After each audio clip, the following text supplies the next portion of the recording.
Hello, hello, my friend. Thanks for tuning in to Rewritten. I appreciate it. If you could screenshot this episode real fast, it'll be so quick, and upload it, tag at Rewritten Podcast. I would be so grateful. I am so pumped about this rebranding, and the network we were working with, they were closing their doors. It was time. It's just really cool when you know it's time to stop or start something. It's not always convenient. It's definitely not always easy. I always say sometimes the right thing and the hard thing are the same. It is what it is. And so Eric and I are taking on this podcast. So we were outsourcing. For those of you who don't know, we were outsourcing, and it was beautiful and wonderful and great. And now we're taking it into our own hands. And so it just means a lot more to us now, I think, just because we have to do more with it. And I am so excited. And so that is going to be in the works, and we're going to figure things out. I think that's just kind of how I work, is I don't need to know everything. I know I'll figure it out. So I'm really pumped is what I'm trying to say. And I also want to share with you a little story and just some, thoughts that I've had recently. And I recently shared a reel, and it is, well, this is where it came from, is anytime someone says you're bossy, I go, no, I am the boss. And that's just quoting Beyonce if we're going to get real. But growing up, I had people say I'm bossy in a negative way. And I've had people say I lead too much, or I've had people say I post too much, that I'm not qualified, that I shouldn't be doing what I'm doing.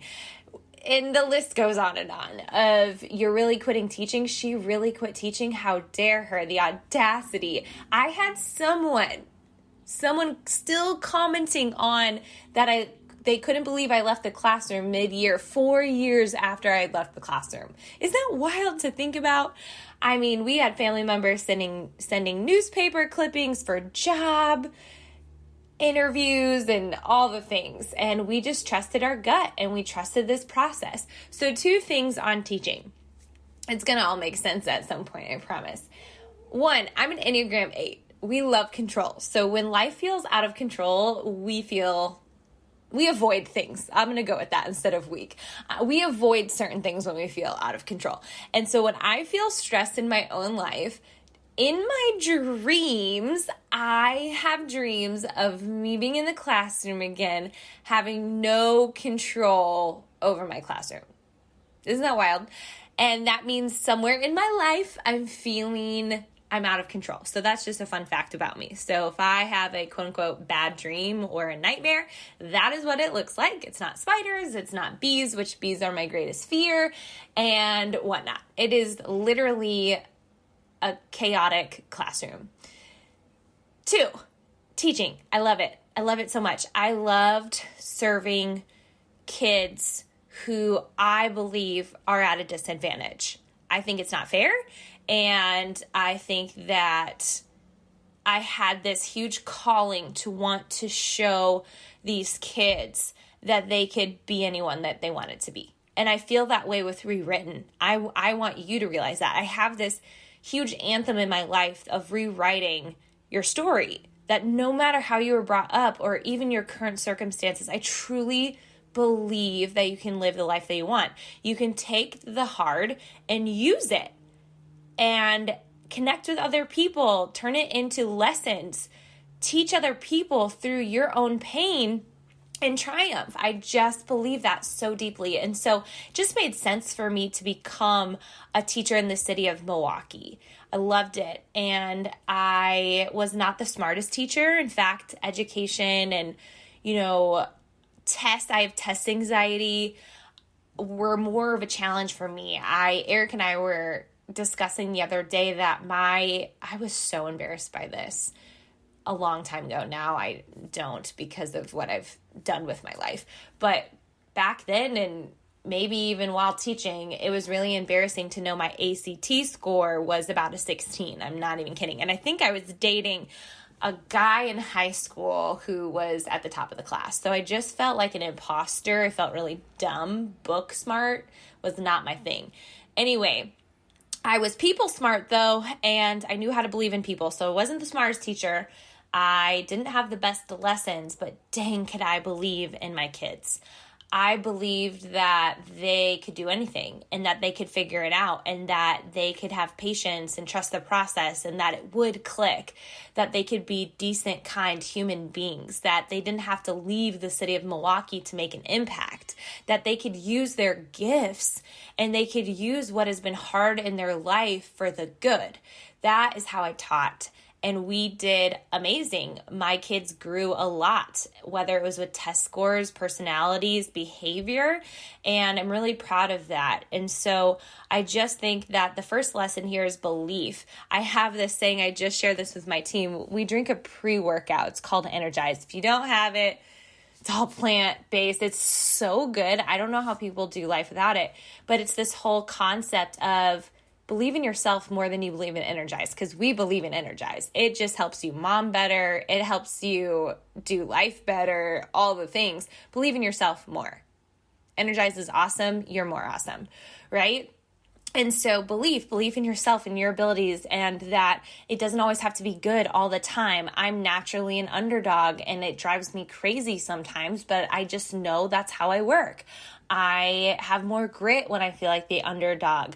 I get more scrappy when I feel like I'm the underdog, and I feel like I am more passionate, right, when I'm the underdog. And so that's just something that life, for me, I need it to be a little bit grittier. And so for you, believing in yourself is key. When you listen to quote unquote successful people, which I feel like take that with a grain of salt, because I think we really misinterpret what success is. I don't think it's a bank account number, a title, or status. I definitely think it's based on the fulfillment of someone's life and the way that they live life, right? And so when people that you are inspired by, your virtual mentor, whoever that is, they have belief in themselves.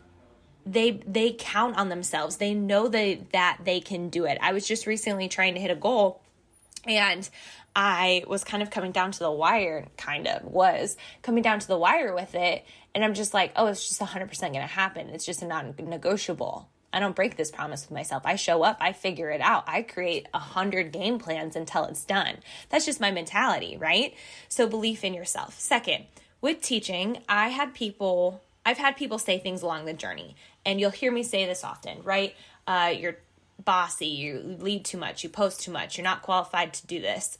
And, why did you leave the classroom mid-year? Someone said that after 4 years of me being out of the classroom, which I think is just a waste of a comment and breath, to be honest. I've had family send me newspaper clippings about job openings and when are you going back to teaching and all these things, because I've taken risks, I've taken leaps with Eric, and it's been a journey. And I mean, there's definitely been fear and worry and awesome and highs and lows and all the things. That's just the journey we decided to go on, right? So as I'm in the classroom, I'm thinking, and I'm starting to dream bigger, because I started incorporating personal development at this point over a year into my journey of this personal development of dreaming bigger and what that would look like. And teaching didn't support that. I love the freedom and flexibility. I am someone who cannot have a boss. Mark my words. I can't. I have to be the one in control. I have to be the one doing it and creating it and all the stuff. And I want my own schedule. And it wasn't like that building 7 years ago. It is that now because of the work we put in, right? So as I'm thinking about that, and I'm thinking about, the kind of life that I want, teaching didn't support that. As much as I loved my kids and believing in them and wanting all these things for them, I realized that it was at the cost of my own self-care.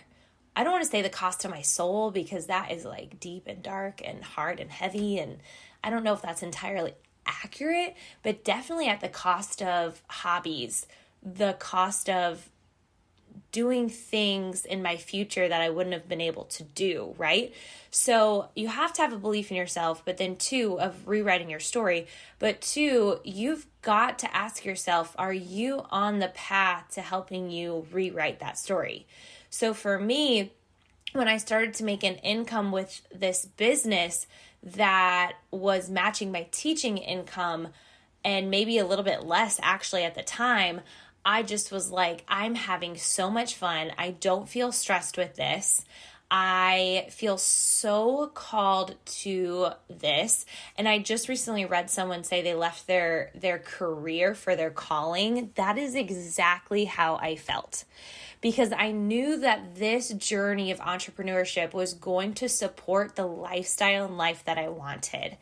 And what I was in, I was meant to be there at the time that I was with teaching, but I had to make a very difficult situation or make a difficult call on leaving teaching, something I went to school for, right? Something that I poured a lot of time and energy into, to leave it for something that I knew would support my future, not just financially, but just the way that I wanted to live it.